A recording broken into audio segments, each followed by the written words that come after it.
So question 16, and really this question could have been right back at the beginning of the calculator assumed part of this exam. There's nothing here that's going to trouble anyone. There's a big story here, most of which is irrelevant apart from the last line that says the temperature is normally distributed with a mean and standard deviation. Then straight into part A, we've got to determine the mean and standard deviation of the temperature in degrees Fahrenheit, in other words, after this transformation. So obviously the mean will be affected by both the multiplier and the change of scale here. So we just take the old mean of 0.8, multiply it by 9/5 and add 32 to get 33.4. And for the standard deviation, that'll only be affected by the 9/5, the multiplier, the change of scale won't affect it. So we take the old standard deviation of 0.4, multiply it by 9/5, and we've got 0.72.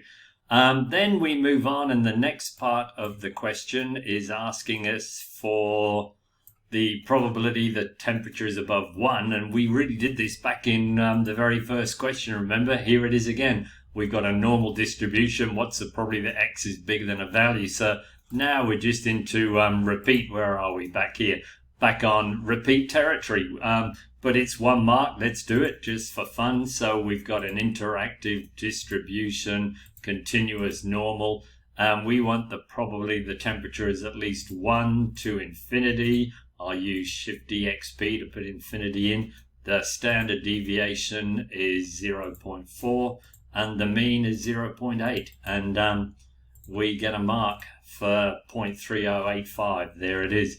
So that wasn't too bad. And then where this story comes in now is really down here. So now the histogram of data gathered is shown below, and we're asked to agree or not whether the normal distribution is an appropriate model, and it's obviously not.